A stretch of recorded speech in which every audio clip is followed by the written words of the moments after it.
নরসিংদীর ঘোড়াশালে জমি সংক্রান্ত বিরোধের জেরে একটি বসত বাড়িতে সন্ত্রাসী হামলা এবং ব্যাপক ভাঙচুরের ঘটনা ঘটেছে। সোমবার রাতে পৌর এলাকার উত্তর চরপাড়া বেদেপল্লীতে এই তাণ্ডব চালানো হয়। হামলায় বাড়িঘর ভাঙচুর ছাড়াও নগদ অর্থ এবং স্বর্ণালংকার লুটপাটের অভিযোগ উঠেছে। বিস্তারিত থাকছে এস আলমের প্রতিবেদনে। নরসিংদীর ঘোড়াশাল পৌর এলাকার উত্তর চরপাড়া বেদেপল্লীতে জমি সংক্রান্ত বিরোধকে কেন্দ্র করে এক পৈশাচিক হামলার ঘটনা ঘটেছে। ভুক্তভোগী পরিবার এবং এলাকাবাসীর অভিযোগ, দীর্ঘদিনের বিরোধের জেরে রাতে রাখাল হোসেনের নির্দেশনায় ফারুকের নেতৃত্বে একদল সশস্ত্র সন্ত্রাসী পরিকল্পিতভাবে আমির হোসেনের বাড়িতে চড়াও হয়। হামলাকারীরা অত্যন্ত বেপরোয়াভাবে বাড়ির দরজা, জানালা এবং আসবাবপত্র ভাঙচুর করে ব্যাপক ক্ষয়ক্ষতি সাধন করে।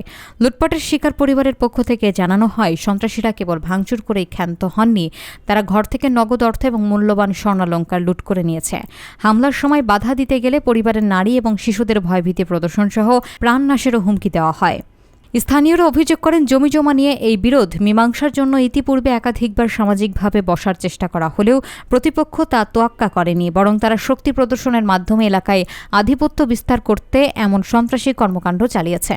এ ঘটনার পর থেকে পুরো বেদেপল্লীতে চরম আতঙ্ক এবং উত্তেজনা বিরাজ করছে। নিরাপত্তাহীনতায় থাকা ভুক্তভোগী পরিবারটি জড়িতদের অবিলম্বে গ্রেফতার এবং দৃষ্টান্তমূলক শাস্তির দাবিতে স্থানীয় প্রশাসনের জরুরি হস্তক্ষেপ কামনা করেছেন।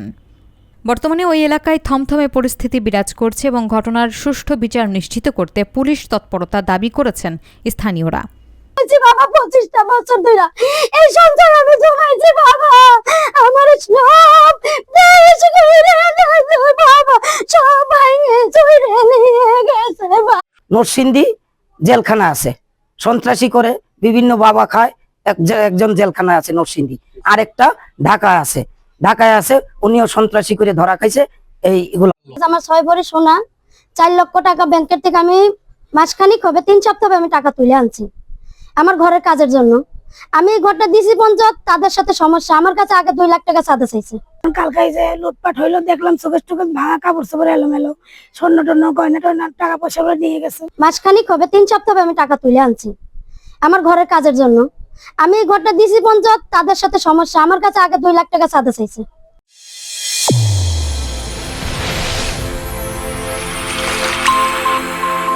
চ্যানেল A1 হৃদয়ের স্পন্দন।